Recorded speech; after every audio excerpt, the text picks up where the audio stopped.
Well, hello again, everyone, and welcome to Lesson 4 of our Night Owling Education Series, Environmental Sleep Science, Engineering Your Sleep Space. As usual, my name is Logan, and I have a PhD in medical science, and I'm here today to talk to you about how we can change our sleep environment so that we can become more effective sleepers. So, what we're going to talk about today, we'll start first with talking about how controlling the light, of course, in our environment can help us improve our sleep. We'll then move into the temperature of our environment and the air quality and how that can help us improve our sleep quality. Next, we'll move into sounds and even the scents in our environment and how they influence our ability to sleep.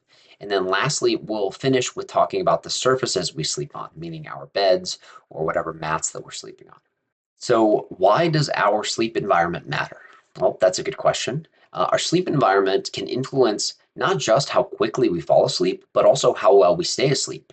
And for those of us who are working shift work, we are especially sensitive to these disruptions given that we are moving around during the times when the sun is down. We are exposed to artificial lights and artificial sounds that maybe individuals who don't work shift work don't experience.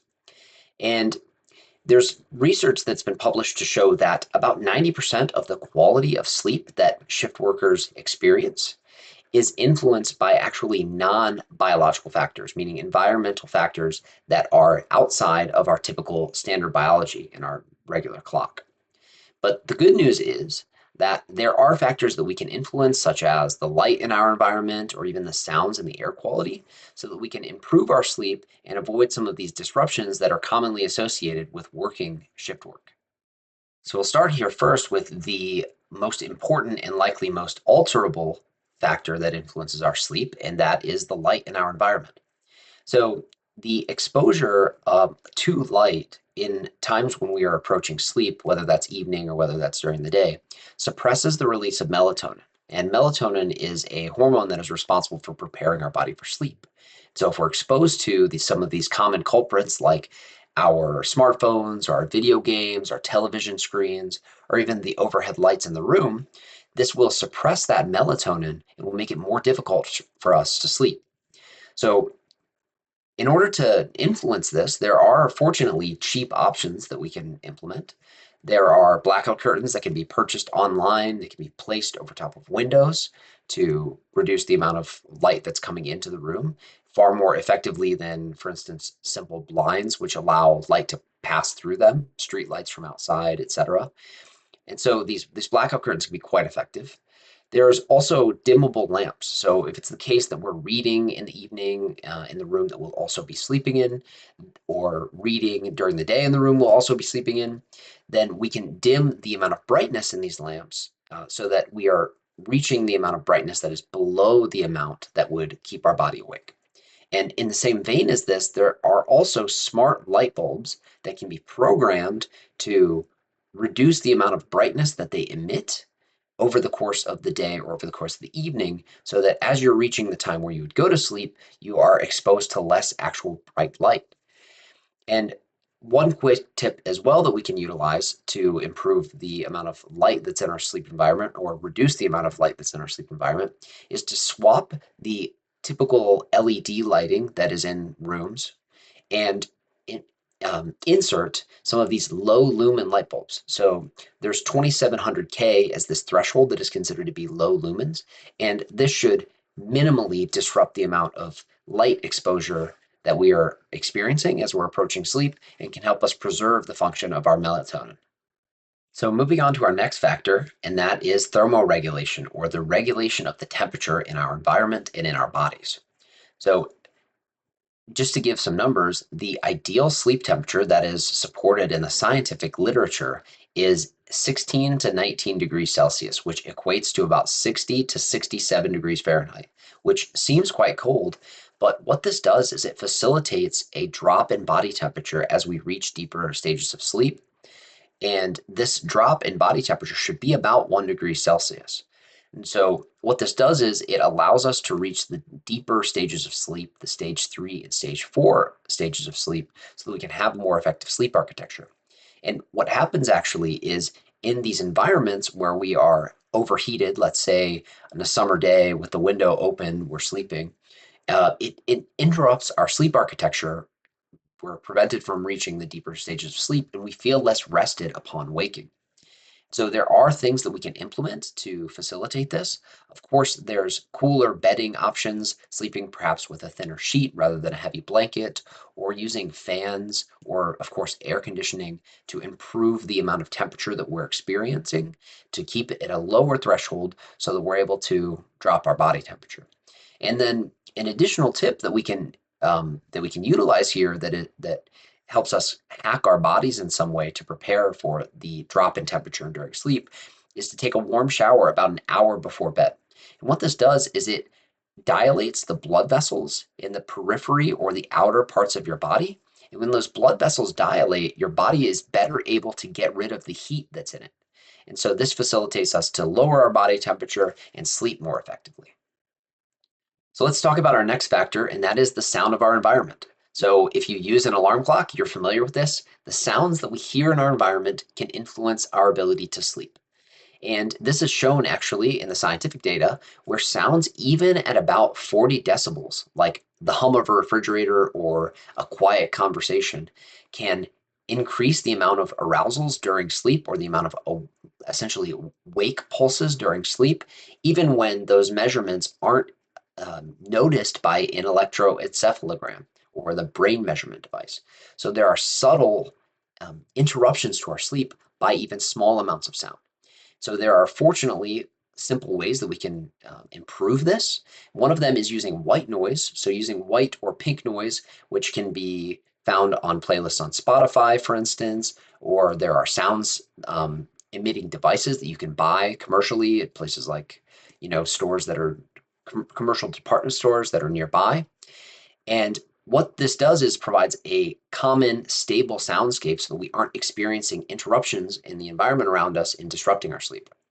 Additionally, of course, there are earplugs, which can reduce the amount of arousals during sleep by up to 60%. We can also put inserts into our windows that can reduce the amount of noise coming through that by about 50 to 70%. And as a takeaway tip here, something that we can consider, instruments like fans or air purifiers provide a dual effect where they're either cooling our environment down or improving the air quality in our environment, but also providing a background sound to drown out any sort of disruptions in the soundscape. So this brings us to our next factor, which is air quality and ventilation. So in the science, what we see is that when individuals sleep in a high CO2 environment, what that means is carbon dioxide, it's a gas that we exhale, they have impaired cognition when they wake up. What this means is that their brains are less clear when they wake up. So what this reflects is that the quality of the air in our environment is very important for the quality of our sleep. And fortunately, there are ways to improve this. There's, of course, air filters, which are most commonly and most effectively used are HEPA filters. And these can improve the efficiency of our sleep by improving the quality of our air. There's also plants, which are less of a help than mechanical filters like air filters, but they can improve the quality of our air. And just considering all of this and thinking of tips that can improve air quality, there's also just the simple method of keeping a window slightly open as we sleep. And what this can do is just allow for exchange of air to our internal and external environment, hopefully with minimal noise, so that we can maintain a more effective sleep quality by just controlling the quality of our air. So next, we will talk about a factor that many don't think about, and that is the scent in the environment that we sleep in. So there is some scientific data to show that the scents that we are experiencing during sleep can influence the quality of our sleep. And one of these studies showed that lavender, which is linalool, lowers our heart rate and boosts the quality of our deep sleep. And this was published in 2005. So in considering this and considering how important the smell in our environment could be, we would like to avoid some allergenic or some of these highly synthetic scents, because if you're having some sort of an allergen that can cause, let's say, for instance, inflammation in the nose, which could impair your ability to breathe.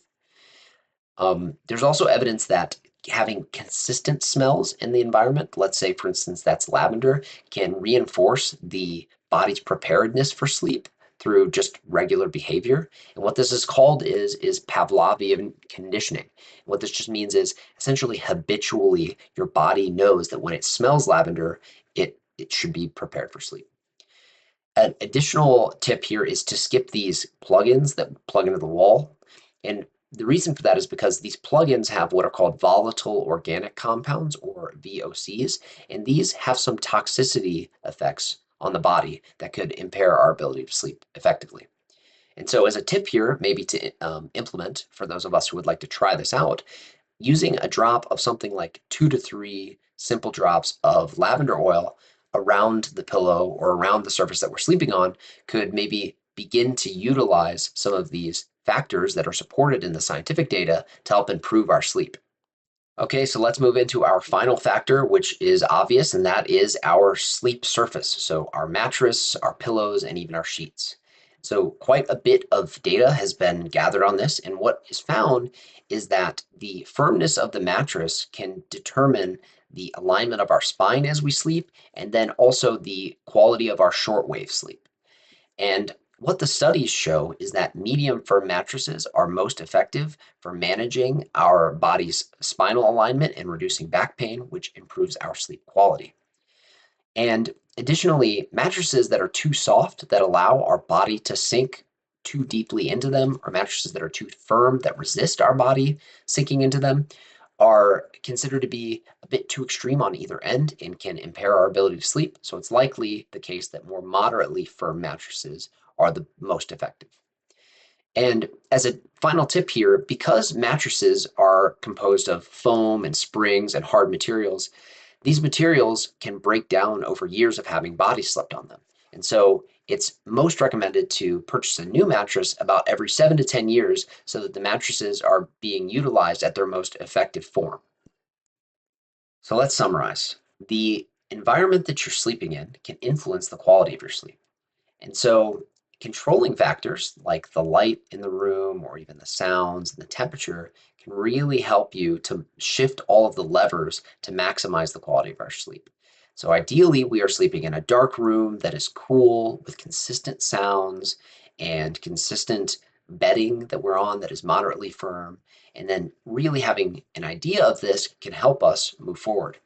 So those of us who are shift workers, let's say, are likely more susceptible to environmental interruptions such as sound or, let's say, light coming from the sun. So it's important to have this in mind and to maybe even have something like a checklist where we have in mind that we should be sleeping in a dark environment that is quiet and cool so that we can go through each of these factors, maximize them so that we can improve the quality of our sleep and become the best human beings that we could possibly be.